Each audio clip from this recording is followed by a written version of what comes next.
오늘은 성령을 부어 주소서라는 제목으로 하나님의 말씀을 전하도록 하겠습니다. 얼마 전 강남에서 화재가 있었습니다. 검은 연기가 자욱한 빌라에서 한 남자가 개를 안고 밖으로 뛰어나왔습니다.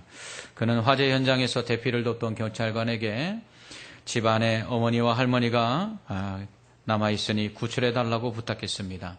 경찰관은 수건을 물에 적셔서 입을 막고 건물 안으로 뛰어들어갔습니다. 이때 한 아주머니가 또 역시 개를 안고 밖으로 뛰어나오고 있었습니다. 경찰관이 건물 안으로 들어가 보니까 계단에는 연기를 마시고 기침을 하고 계신 할머니가 앉아 계셨습니다. 급히 얻고 밖으로 나왔습니다. 다행히 할머니는 연기를 마신 것 외에는 큰 부상을 당하지 않으셨습니다.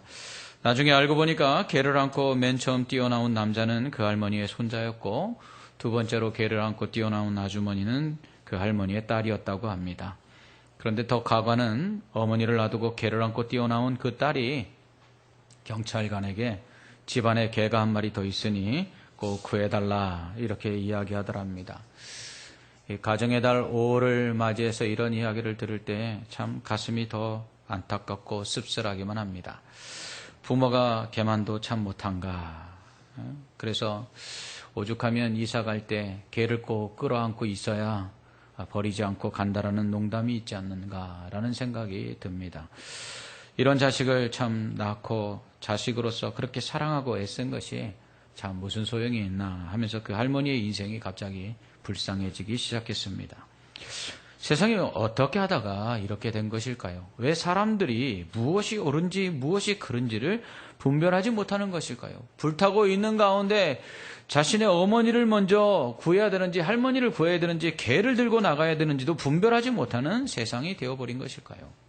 그 이유를 성경은 성령이 없기 때문이다 이렇게 이야기합니다. 성령이 없으므로 사람이 무엇인 옳은지 또 그른지를 분별하지 못하고 또 선을 행하지 못한다라고 성경은 말하고 있습니다. 그렇다면 성령이 무엇이기에, 성령이 누구이기에 성령이 없어서 세상이 왜 이렇게 된 것일까요? 오늘은 성령 강림 주일입니다. 오순절 마가의 다락방에서 기도하던 120명의 성도들이 성령이 임하신 그 날을 기념하여서 함께 예배하는 날입니다.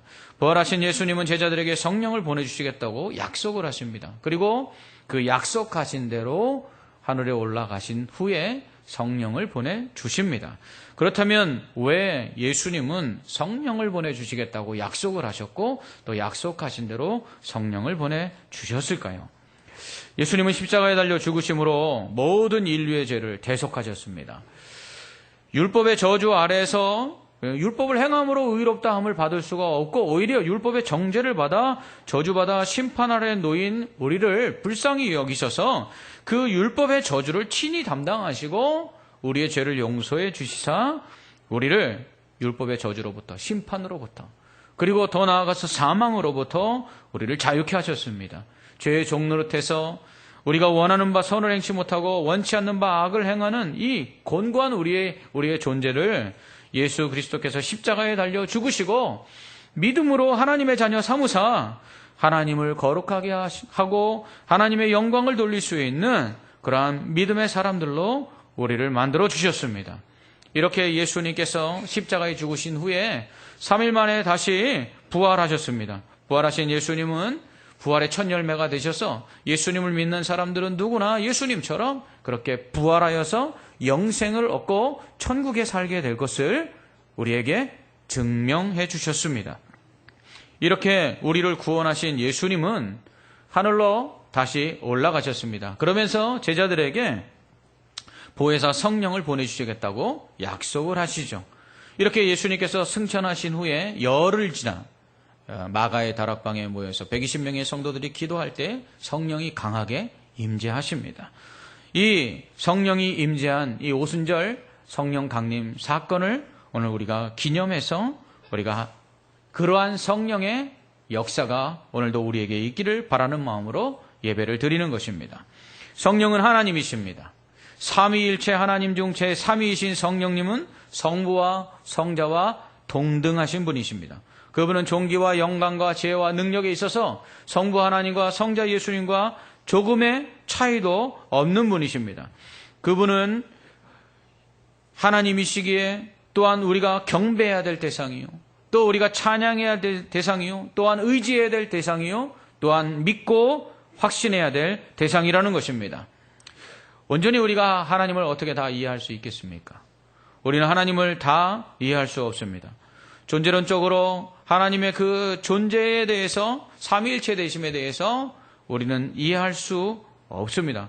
하지만 우리는 믿을 수 있습니다. 그래서 정통 신학자들은 말하기를 삼위일체 하나님은 규정의 대상이 아니라 하나님은 이렇다라고 말할 수 있는 분위기보다는 믿음의 대상이다. 우리가 믿으면 그분을 통해서 우리에게 놀라운 일들이 일어난다라고 말했던 것입니다. 그러므로 우리는 성령을 온전히 다 이해할 수 없지만, 그러나 성령을 믿어야 되고 또 성령 하나님을 의지해야 되고, 그 성령 하나님께서 우리와 함께 하실 때에 놀라운 역사가 일어날 줄 확신하시기를 주님의 이름으로 축원합니다. 그렇다면 예수님께서는 왜 이러한 그 성령 하나님, 이 성령님을 우리에게 보내주시겠다고 약속하셨고 또 그대로 그 성령을 보내주셨을까요? 그것은 오늘 우리가 읽은 요엘서 2장 28절로 29절 말씀 때문입니다. 요엘서는 아모스의 아들 선지자 요엘이 하나님께 받은 계시의 말씀을 기록한 책입니다. 요엘이 언제 활동했는지에 대해서는 분명하게 언급하고 있는 부분들이 없습니다. 하지만 대부분의 신학자들이 유다 왕국의 요아스 왕 때에 그가 활동했을 것이다, 이렇게 이야기합니다. 요엘서의 내용은 다음과 같습니다. 1장은 유다 백성들의 죄로 인한 하나님의 심판을 기록하고 있습니다. 하나님의 백성이 하나님께 오히려 심판을 받습니다. 이유는 하나님을 제대로 섬기지 않았기 때문입니다. 그들이 하나님께 온전히 제사하지 아니하고 하나님께 영광을 돌리지 않자 하나님께서 그들을 심판하시는데요, 메뚜기와 느치와 황충처럼 모든 것을 다 이방 민족이 와서 다 빼앗아 가고 남는 것이 하나도 없게 될 것이라고 말합니다. 이러한 날이 올 것인데 이것은 여호와의 날이라는 것입니다.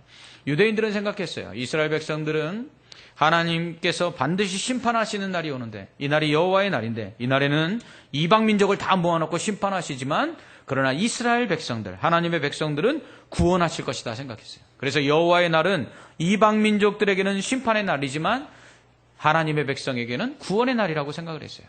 그런데 오늘 요엘은 거꾸로 이야기합니다. 이 여호와의 날에 하나님의 백성들이 심판을 받을 것이라고 말씀합니다. 그 이유는 그들이 하나님을 온전히 섬기지 아니하고 제사하지 않았기 때문입니다. 2장에서는 불이 일어나 모든 땅을 사르고요, 이렇게 하나님께 제사하지 아니하고 하나님을 섬기지 않는 백성들에게 이방 민족들이 말을 타고 병거를 몰고 와서 그들을 칠 것이라고 말씀하고 있습니다. 그런데 이때 하나님의 백성이 회개하면, 그 마음을 찢고 하나님께 돌이키면 하나님께서 용서해 주실 것을 말씀합니다. 나팔을 불어 백성을 모으라고 합니다. 금식하라고 합니다. 그리고 하나님께 기도하기를 하나님 우리를 불쌍히 여겨 주시옵소서라고 기도하라고 말씀합니다. 그러면 하나님께서 그들을 용서하셔서 그들을 치는 이방 민족들을 물리쳐 주시고, 그리고 그 땅에 이른 비와 늦은 비를 주셔서 모든 동산의 나무와 열매가 맺게 하시고 또 곡식과 포도주와 기름이 넘쳐나게 하시겠다고 약속해 주십니다. 그들이 하나님을 섬기지 아니하고 하나님께 온전히 제사하지 아니하므로 이방 백성을 통해 당했던 고난만큼 하나님께서 갚아주시겠다고 약속하십니다. 이러한 때 하나님께서 성령을 주시겠다고 말씀합니다. 모든 사람에게 성령을 부어주시겠다고 말합니다. 심지어 종들에게 성령을 부어주시겠다고 말합니다. 어린아이도 청년도 늙은이에게도 성령을 부어주시겠다고 말씀합니다. 그러면 그들이 환상을 보고 이상을 보고 꿈을 꾸며 그들이 장래일을 말하게 될 것이라고 말합니다. 여기서 말하는 꿈과 이상과 그리고 장래의 일들은 하나님께서 행하실 미래의 회복을 의미하는 것입니다. 이렇게 성령을 받아서 꿈과 환상과 계시를 통해 하나님께서 이스라엘을 회복할 그 계시를 깨달을 때에 어린아이부터 늙은이에 이르기까지 기뻐하며 소망 중에 나아갈 것을 말씀하고 있는 것입니다. 이때에 성령이 임하여 누구든지 예수의 이름을 부르고 누구든지 하나님의 이름을 부른 자는 구원을 얻는다 그랬는데, 이것은 결국 하나님의 이름을 부르고 회개함으로 구원을 받게 된다는 말씀입니다. 이러한 무서운 심판의 날, 여호와의 날에 하나님의 백성을 심판하시는 그 하나님께서 그 이름을 부르며 회개하고 돌아오는 자들을 용서하시고 구원하사 회복할 것에 대해서 말씀하고 있는 것입니다. 이 역할을 성령이 하는 것입니다. 바로 하나님께서는 회개하고 돌이켜 하나님의 용서를 받아 회복의 은혜를 누리도록 하기 위해서 성령을 주신다는 것입니다. 3장에서는 1장에서 언급한 크고 두려운 심판의 날인 여호와의 날에 오히려 이방 민족을 심판하시고 이스라엘과 예루살렘을 회복하실 것에 대해서 약속하십니다. 이처럼 요에서 전체의 내용을 통해 우리는 성령이 어떤 역할을 하는지를 알 수 있습니다. 첫 번째로 성령은 모든 사람에게 부어주시는 하나님의 선물입니다. 성령은 심판 아래에 놓여있는 자들이 회개하고 하나님께 돌아올 수 있도록 부어주시는 선물이라고 말합니다. 구약시대 때는 성령이 하나님께서 선택하신 자들에게만 주어졌습니다.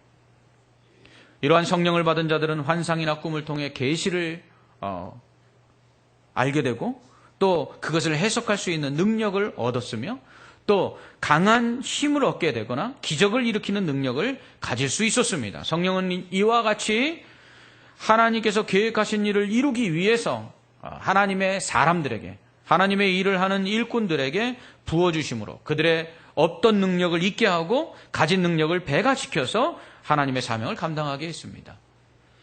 성경을 기록하는 데 있어서 성령께서 성경을 기록하는 자들에게 감동하셔서 오류가 없이 하나님의 진리의 말씀으로 성경을 기록할 수 있도록 역사하셨습니다. 그랬던 성령을 마지막 때에 예수님께서 부어주시겠다는 것입니다. 이렇게 성령이 임하시면 모든 사람이 성령을 받는 것입니다.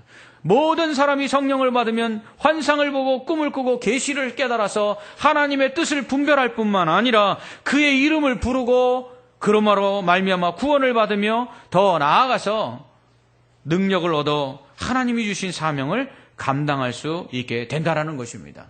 이것이 바로 성령을 부어주시는 이 신약시대가 바로 모든 사람에게 하나님의 일을 감당할 수 있게 하시는 은혜의 시대라고 말하는 이유입니다. 둘째로 이렇게 성령을 부어주신 이유는 누구든지 주의 이름을 부름으로써 곧 예수 그리스도를 믿음으로써 구원을 받게 하기 위함입니다. 그렇게 성령은 성령을 구원의 영이라고 말씀합니다. 고린도전서 12장 3절에서 바울은 성령이 아니시고는 예수 그리스도를 구주로 고백할 수 없다, 시인할 수 없다라고 말합니다. 하나님께서는 창세전에 구원하실 자들을 선택하셨습니다. 미리 정하셨죠. 이것을 예정이라고 말합니다.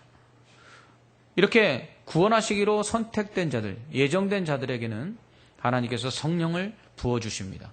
그러면 그 성령이 그 안에 들어가서 예수 그리스도가 구원자이심을 증거합니다. 그리고 예수 그리스도를 믿어야 죄사함을 받는다는 것을 증거하십니다. 그러면 그 증거를 따라 예수를 믿게 되는 것이죠. 이것이 바로 구원받는 것입니다. 그렇기 때문에 바울은 에베소서 2장 8절로 9절에서 이렇게 우리가 은혜로 말미암아 믿음으로 구원을 받았으니 이 믿음은 우리에게서 난 것이 아니요 하나님의 선물이고 그렇기에 자랑할 수 없다고 말하는 것입니다. 이처럼 예수 그리스도를 믿음으로 구원받은 자는 그 안에 성령이 있는 것입니다. 이 성령이 그로 믿게 하신 이유는 그가 창세전에 선택받다 구원받기로 예정된 자이기 때문입니다. 그래서 예수를 믿고 예수를 구주로 영접하고 예수를 구주로 고백하는 자들에게는 그 안에 성령이 있는 것이고 이 성령이 그 안에서 너는 구원받은 자라는 것을 증거하시므로 이것을 성령으로 인침받았다. 곧 도장을 찍은 것처럼 하나님의 소유로 하나님이 선택하시고 택하셨다라는 말씀인 것입니다. 이렇게 성령을 받아 예수 그리스도를 구주로 믿어 구원받은 자에게 성령은 다음과 같은 역할을 합니다. 첫째로는요, 계속해서 그리스도를 증거하십니다.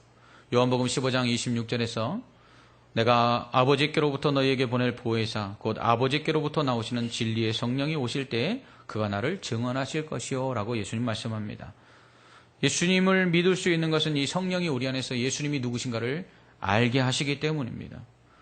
또한 이 예수 그리스도께서 이 성령을 통해서 자신이 누구신가를 알고 믿도록 역사하시기 때문에 우리는 예수님을 믿고 구원을 받을 수 있는 것입니다. 그러므로 성령이 없이는 예수 그리스도를 믿을 수가 없습니다. 그러므로 성령 없이는 전도할 수가 없습니다. 바울은 고린도전서 2장 4절에서 5절로 이렇게 말씀합니다. 내 말과 내 전도함이 설득력 있는 지혜의 말로 하지 아니하고 다만 성령의 나타나심과 능력으로 하여 너희 믿음이 사람의 지혜에 있지 아니하고 다만 하나님의 능력에 있게 하려 하여노라. 아멘. 이렇게 말합니다. 그 전도라는 것은요, 설득이 아니라는 것입니다. 전도라는 것은 사람의 말로 그 사람을 감동시키는 게 아니라는 것입니다. 전도는 우리가 전한 그 복음이, 우리가 전한 그 예수 그리스도가 구원자이시고 그리고 하나님의 아들이시며 우리가 그분을 믿을 때 천국 간다라는 것을 성령께서 증거하시고 그것을 확신케 하심으로 믿게 되는 것입니다. 그래서 성령 없이는 전도가 될 수가 없는 것입니다. 둘째로 성령은 주님의 말씀을 생각나게 합니다. 요한복음 14장 26절에서 보혜사 곧 이 아버지께서 내 이름으로 보내실 성령 그가 너희에게 모든 것을 가르치고 내가 너희에게 말한 모든 것을 생각나게 하리라. 아멘. 이렇게 예수님 말씀하십니다. 예수님은 성령이 임하면 주님께서 말씀하신 그 말씀들을 기억나게 한다는 것입니다. 이것은 예수님께서 말씀하신 그 모든 말씀들이 사실이다라는 것을, 진리라는 것을 성령이 깨닫게 하고 가르친다는 것입니다. 그러므로 성령이 우리 안에 들어오셔서 기록된 하나님의 말씀이 진리라는 것을 우리로 확신케 하고 또한 의지하게 만들어 주시는 것입니다. 하나님의 말씀은 우리에게 하신 하나님의 신실하신 약속입니다. 하나님 거짓말 하실 수가 없습니다. 그렇기 때문에 하나님은 약속하신 그 성경 말씀을 반드시 이루셔야만 합니다. 성령은 바로 그것을 우리에게 증거하십니다. 하나님의 말씀이 사실이야. 하나님은 말씀하신 대로 너를 도우실 거야. 하나님은 성경 속에 기록된 모든 역사를 지금도 하실 수 있어. 하나님은 지금도 여전히 살아계시며 지금도 변함없이 전능하시고 그리고 그 능력으로 너를 도와주실 거야. 성령께서는 우리 안에 그러한 말씀에 대한 확신을 갖게 하는 것입니다. 그러므로 우리가 그 말씀을 읽고 들을 때 또 하나님께서 행하신 일들을 기억할 때 우리 안에 그 말씀들이 살아서 확신하게 되고 그러므로 말미암아 아픔 속에 위로를 얻게 되고 또 고난 속에 또 소망을 얻게 되고 그리고 염려하고 걱정하는 두려움들이 사라지게 되는 것입니다. 이처럼 성령이 우리 안에 있어서 그 하나님의 말씀이 여전히 변함없는 진리이며 그 말씀 속에 기록된 일을 행하신 그 하나님은 여전히 은혜로우시고 여전히 살아계시고 여전히 그분을 의지하는 자들을 도우시는 분이시라는 것을 증거하심으로 우리가 어렵고 힘들 때에도 다시 소망을 갖고 일어설 수 있게 하시는 것입니다. 그래서 바울은 풍부할 때나 궁핍할 때나 만족하는 비결을 받았는데 이것은 능력 주시는 자 안에서 그렇게 된 것이라고 말한 이유가 바로 이것입니다. 성령이 그 안에 계시니까 그가 궁핍해도 야 걱정하지 마. 하나님이 채우실 거야. 풍부해도 야 이거 교만하지 마. 그거 하나님 주신 거야. 하나님 영광이 있었어. 그렇게 되므로 그는 풍부할 때는 주를 위하여 기쁨으로 드리고 또 어려울 때는 하나님께서 채워주실 것을 생각하며 절망하지 아니하고 주를 바라보면서 만족할 수 있었던 것입니다. 이것이 바로 성령이 우리 안에서 하나님의 말씀이 진리임을 증거하실 때 우리 안에 일어나는 역사들인 것입니다. 세 번째로 성령은 우리를 진리 가운데로 인도해 주십니다. 요한복음 16장 13절에서 그러나 진리의 성령이 오시면 그가 너희를 모든 진리 가운데로 인도하시리니 그가 스스로 말하지 않고 오직 들은 것을 말하며 장래 일을 너희에게 알리시리라. 아멘. 예수님은요 성령이 임하면 우리를 진리 가운데로 성령이 이끌어 주신다고 말씀합니다. 성령이 임하기 전에는 우리가 죄악을 분별하지 못하였습니다. 성령이 임하기 전에는 우리가 죄를 짓고도 그게 죄인지를 모릅니다. 성령이 임하기 전에는 우리가 하나님을 기쁘시게 위해서 행해야 될 그 선이 무엇인지를 모릅니다. 그리고 성령이 임하시기 전에는 우리가 선을 행하고자 하는 마음도 생겨나지 않는 것입니다. 그런데 성령이 임하시면 우리의 가려졌던 눈이 열리고요. 우리의 막혔던 귀가 뚫리는 것입니다. 그러므로 말미암아 우리가 얼마나 부패한 죄인인지를 알게 하시고 그래서 예수 그리스도 없이는 지옥 갈 수밖에 없는 심판받을 존재라는 걸 깨닫게 하십니다. 그래서 회개하고 돌이켜서 예수 그리스도를 믿음으로 구원받아야 된다는 것을 알게 하시는 것이죠. 그래서 성령이 임하면 무엇이 죄인지를 알게 되는 것입니다. 성령이 임하면 무엇이 선인지를 알게 됩니다. 성령이 임하면 하나님이 기뻐하시는 의를 행하는 것이 무엇인지를 알게 되는 것이죠. 그래서 성령이 임함으로 우리가 죄를 깨닫게 되고, 성령이 임함으로 우리의 부패한 심령을 주 앞에 회개하게 되고, 성령이 임함으로 그 주님 아니시고는 우리를 사랑해 주시는 이가 없음을 알고 주님을 의지하고 주님을 믿게 되며, 성령이 우리 안에 임하실 때에 그렇게 우리를 구원해 주시기 위하여 십자가에서 죄와 싸우시 죄를 위하여 대속하신 그 주님의 그 은혜를 깨닫고 죄 짓지 않으려고 우리 자신을 쳐서 복종시키는 사람이 되게 만들어 주신다는 것입니다. 그러나 그렇다고 해서 성령께서 우리를 강건하여 죄 짓지 않는 사람이 되도록 만드는 것은 결코 아니라는 것입니다. 흔히 성령 충만하면 우리가 죄 짓지 않는 사람이 될 거라고 생각하는 사람들이 참 많이 있습니다. 물론 성령이 충만하여 성령이 강하게 임재하시면 우리로 선을 행할 수 있도록 성령이 이끌어 가시는 경우들도 있습니다. 그러나 그것은 일시적이라는 것입니다. 지속적으로 그렇게 되지는 않습니다. 왜냐하면 성령은 인격적이시기 때문입니다. 성령은 하나님이십니다. 하나님은 우리를 만드실 때에 하나님의 형상대로 창조했습니다. 하나님의 형상대로 창조되었다는 것은 하나님께서 말씀하신 그 말씀에 순종할 수도 있고 불순종할 수도 있는, 선택할 수 있는 자유의지를 가지고 있다는 것입니다. 아담이 선악과를 따먹지 말라는 그 말씀에 그가 순종치 아니하고 그 선악과를 따먹은 것은 그럴 수 있는 자유의지가 그에게 하나님의 형상 속에 담겨져 있었기 때문입니다. 하나님은 그렇게 자유의지를 가진 인간을 만들 때에 성령을 그 안에 부어 주셨습니다. 성령을 그 안에 부어 주심으로 말미암아 선이 무엇인지 악이 무엇인지를 분별할 수 있는 존재로 사람을 창조하셨습니다. 그러나 하나님은 기계적으로 선을 행하도록 이끌어 가시는 로봇처럼 사람을 만들지 아니하고 스스로가 선인지 악인지를 분별하고 선택할 수 있는 자유의지를 인간에게 허락해 주신 것입니다. 성령 충만하다는 것은 바로 우리가 무엇을 행해야 하나님이 기뻐하시는지를 알게 된다는 것이지, 우리가 기계적으로 하나님께서 원하시는 그 선을 로봇처럼 강제적으로 성령이 이끌림 바 되어서 행하게 되는 것이 아니라는 것입니다. 여전히 성령이 우리 안에 들어와서 무엇이 죄인지, 무엇이 악인지, 무엇이 선인지, 무엇이 의인지를 알게 하신 이후에도 우리에게는 여전히 그 중에서 선을 행하고 의를 해가기 위하여 선택하는 것은 우리의 의지에 달려 있다는 것입니다. 그렇기 때문에 여기에 있는 많은 분들이 기도하고 말씀을 듣고 그리고 예배를 드리고 찬양하며 풍성한 성령의 은혜들을 경험하고 성령의 충만함을 경험하지만, 그러나 여전히 끊어버리지 못하는 죄악 가운데 넘어지고 쓰러지며 무엇이 선인지를 알지만 그렇기 때문에 선한 것이 무엇이며 행해야 될 의가 무엇인지를 알면서도 짓는 죄로 인하여 더 큰 죄책감에 빠졌던 경험들이 있을 줄 압니다. 그것이 바로 우리에게는 성령이 우리를 강제적으로 선을 행할 수 있도록 이끌어가지 않기 때문이라는 것입니다. 많은 분들이 제자훈련을 받고 난 후에 이렇게 말합니다. 제자훈련 받고 나면 정말 변화될 줄 알았어요. 제자훈련 받고 나면 정말 이전의 삶으로는 다시 돌아가지 않을 줄 알았어요. 그런데 목사님, 왜 제자훈련 받고 1년도 안 돼서 예전의 삶으로 다시 돌아갔을까요?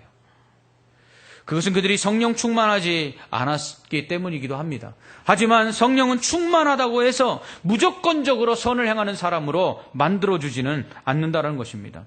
위대한 사도 바울은 내가 내 몸을 쳐 복종하게 함은 내가 남에게 전파한 후에 자신이 도리어 버림을 당할까 두려워함이로다 라고 말합니다. 그래서 그는 형제들아, 내가 그리스도 예수 우리 주 안에서 가진 바 너희에 대한 나의 자랑을 두고 단언하노니 나는 날마다 죽노라. 그 위대한 사도 바울도, 성령 충만하라고 얘기했던 그 바울도 자신이 성령의 이끌림바 되어 살면서도 불구하고 오히려 그렇게 말하고서는 죄 가운데 빠져서 하나님께 버림을 당할까 두려워하며 그래서 자신을 날마다 쳐서 복종시킨다라고, 그러기 위해서 날마다 죽는다라고 고백하고 있는 것입니다. 그는 믿음의 아들 디모데에게 이렇게 권면합니다. 망령되고 허탄한 신화를 버리고 경건에 이르도록 내 자신을 연단하라. 육체의 연단은 약간의 유익이 있으나 경건은 범사에 유익하니 금생과 내생에 약속이 있느니라. 아멘. 그렇습니다. 성령이 임하셨습니다.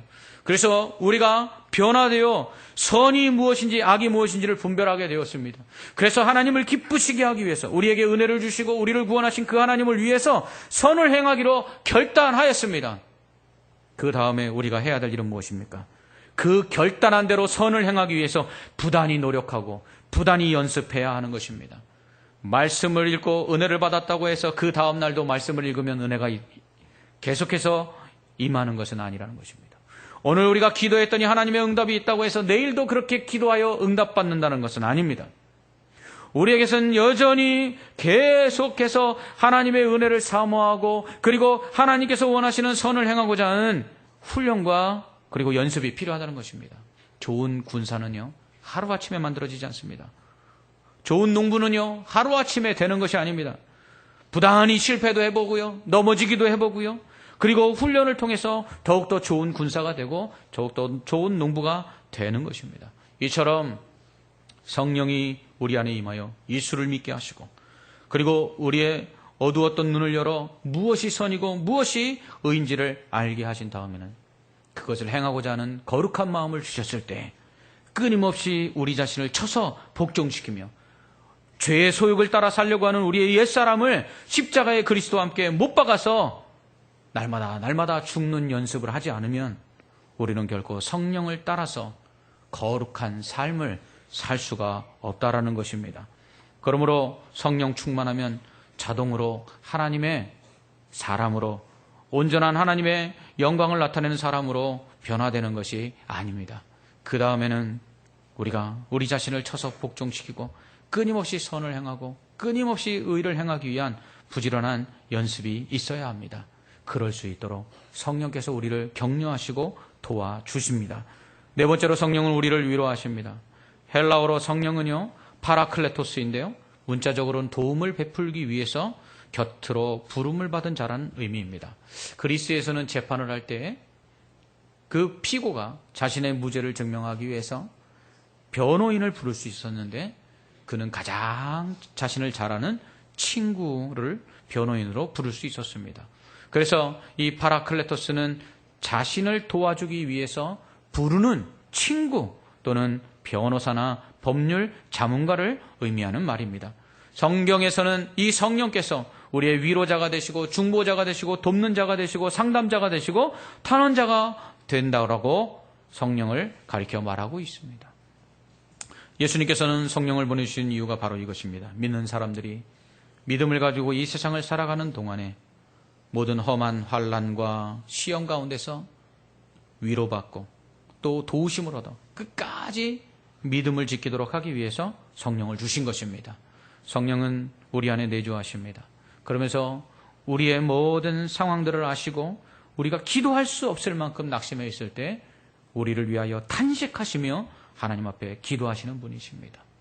그분은 능력을 가지고 우리를 도와주시며 우리가 좌절하여 낙심할 때 주님께서 우리에게 약속하셨던 그 소망의 말씀들을 붙잡을 수 있도록 우리를 권면해 주시고 위로해 주십니다. 그렇기 때문에 성령이 있으면 모든 것을 이길 수가 있고요. 성령이 우리 안에 충만하면 우리는 우리의 연약함을 이기고 능히 하나님이 기뻐하시는 사람으로 변화될 수 있는 것입니다. 마지막으로 성령은 우리로 하여금 사명을 감당하도록 돕습니다. 성령이 임하시면 능력을 받는다고 예수님 말씀하십니다. 이 능력을 우리가 각종 은사로 나타난다는 것을 알 수 있습니다. 은사라는 하나님께서 교회를 섬기도록 주신 선물이요 능력입니다. 많은 사람들이 은사를 잘못 이해하는 경우들이 있습니다. 어떤 사람들은 은사를 받으면 자신이 가지고 있는 것이나 아니면 자신에게 없던 어떤 능력들이 생겨나서 자신이 신앙생활을 더 잘하게 되고 그리고 자신이 이루고자 하는 것들을 이룰 수 있게 된다라고 생각하는 사람들이 있습니다. 이것은 은사를 오해하고 있는 것입니다. 은사는 개인적이지 않습니다. 은사는 개인적으로 사용하면 하나님이 거두어 가십니다. 왜냐하면 은사는 교회를 위해 주신 선물이기 때문입니다. 능력이 없는 자가 능력을 받아 교회를 섬기도록, 가지고 있는 능력을 더 배가시켜서 교회를 섬기도록 하나님께서는 은사를 주시는 것입니다. 성령의 은사에는 기적을 베푸는 것, 질병을 고치는 것, 계시를 깨닫고 또 그것을 전달하는 것, 또 예언, 방언을 말함 것, 그 방언을 통역함, 또 귀신을 쫓아냄, 영을 분별함, 또 강한 믿음, 이런 것들이 성령의 은사라고 말합니다. 또한 잘 가르치는 것도 은사입니다. 권면하고 위로를 잘하는 것도 은사입니다. 손님을 대접하고 구제를 잘하고 잘 섬기는 것도 은사입니다. 잘 다스리는 리더십도 은사입니다. 하나님의 나라를 위해 혼자 사는 독신도 은사라고 바울은 말합니다. 이것은 결혼하기 싫거나 또 다른 이유로 결혼하지 않고 혼자 사는 것과는 완전히 다른 것입니다. 이것은 하나님을 위해서, 하나님의 나라의 복음 전파를 위해서나 아니면 사명을 위해서 혼자 사는 것, 이것은 하나님이 주신 선물이라는 것입니다. 그러나 이러한 사람이 많지 않다라고 말하고 있습니다. 은사는 이처럼 다양합니다. 이러한 다양한 은사를 가지고 교회를 섬기는 것입니다. 그러도록 성령께서 우리에게 은사를 주시는 것이죠. 이처럼 성령은 교회의 영으로서 은사를 주셔서 교회를 세우고 또한 유지하며 부흥케 합니다. 또한 성령은 교회를 하나 되게 합니다. 성령이 있어야 사랑할 수 있습니다. 성령의 은사 중에 가장 큰 은사는 사랑입니다. 바울은 아무리 뛰어난 능력을 행하는 은사가 풍부하다 할지라도 사랑이 없으면 아무것도 아니라고 말했습니다. 고린도 교회가 그랬죠. 예언을 하고 방언을 하고 병을 고치고 여러 가지 기적들을 나타내며 그들에게 각종 다양한 은사들이 있었지만 그러나 사랑이 없으면 아무것도 아니라고 바울이 말한 이유는 그러한 은사들을 가지고 사랑하지 않으므로 결국 무너지는 모습을 고린도 교회가 나타냈기 때문입니다. 그러므로 성령이 임하여서 각종 은사가 나타나 교회가 세워질 때 가장 우리에게 있어야 될 은사는 바로 사랑이라는 것입니다. 그렇기에 성도 개인뿐만 아니라 교회 전체가 성령으로 충만해야 합니다. 그럴 때 성도 개개인의 믿음이 더욱더 자라게 되고 성도들이 거룩하게 되며 맡은 바 사명을 감당하게 되고 환난과 시험을 이기게 되며 끝까지 믿음을 지켜서 하나님께 영광을 돌리고 천국에 들어갈 수 있는 것입니다. 바로 성령은 우리로 예수를 믿고 구원받게 하시고 구원받은 자로서 이 땅을 살아갈 수 있도록 도우시며 그리고 하나님의 사명을 감당케 하시고 하나님의 영광을 나타내게 하신 후에 끝까지 믿음을 지켜서 약속하신 천국에 들어가도록 우리를 돕기 위해서 예수 그리스도께서 성령을 주신 것입니다. 하나님은 사람을 창조하실 때 흙으로 사람을 빚으시고 그 코에다가 하고 생기를 불어 넣으셨습니다. 그 코에 불어 넣으신 그 생기가 바로 성령입니다.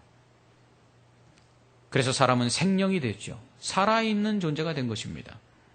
그러나 노아의 홍수 때 사람들이 죄악을 범함으로 인하여 죄가 세상에 관영해지자 하나님께서는 사람 지은 것을 한탄하시고 그 사람들 안에 부어주셨던 그 성령을 거두어 가십니다.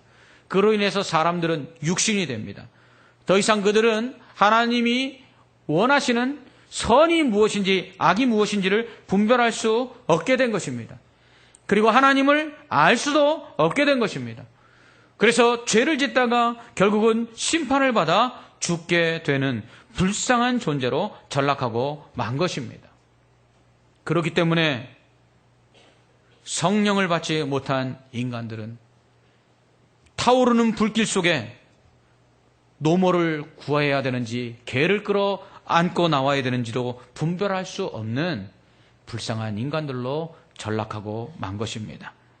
그러한 인간들에게 하나님이 원하시는 것이 무엇이고 선이 무엇이고 그리고 인생이 과연 어떻게 살아가야 하는지를 그 어두워진 눈을 열어주시고 막힌 길을 뚫어서 정말 하나님의 말씀대로 순종함으로 하나님이 원하시는 거룩한 삶을 살도록 해주시기 위해서 성령을 주신 것입니다. 그러므로 성령이 없이는 우리는 구원받을 수가 없습니다. 성령이 없이는 하나님을 기쁘시게 할 수가 없습니다. 성령이 없이는 우리는 이 땅을 살아갈 위로와 소망을 가질 수가 없습니다. 성령이 없이는 우리는 복음을 증거할 수가 없습니다. 성령이 없이는 끝까지 믿음을 지키고 사명을 감당하여 주의 교회를 세울 수가 없는 것입니다. 그러므로 우리에게는 성령이 부어져야 합니다. 오순절 성령 강림처럼 강하고 그리고 큰 성령의 임재가 우리 안에 있어야 될 줄 믿습니다. 이 성령을 사모하시기 바랍니다. 성령 부어주시기를 위해서 기도하십시오. 성령 충만하기 위하여 말씀과 기도로 무장하시기 바랍니다.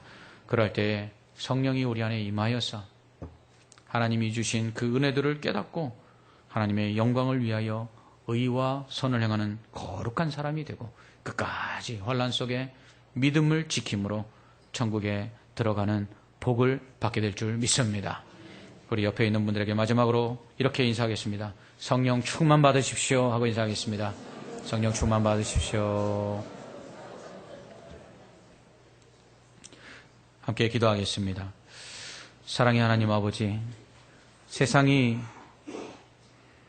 점점점 죄악 가운데 인성이 무너지고 부패하여 무엇을 행해야 되는지도 알지 못하는 시대가 되어가고 있습니다.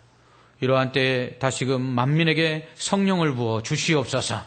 우리의 부패한 죄성을 깨닫게 하여 주옵시고 예수 그리스도가 우리의 죄를 구원하시는 유일한 구원자인 줄을 알게 하사 믿음으로 구원받게 하시고 이 세상을 살아가는 동안 끝까지 그 성령의 인도하심 속에 거룩하게 살고 또한 위로받으며 천국에 갈 때까지 믿음으로 승리할 수 있는 자들이 되게 하여 주시옵소서.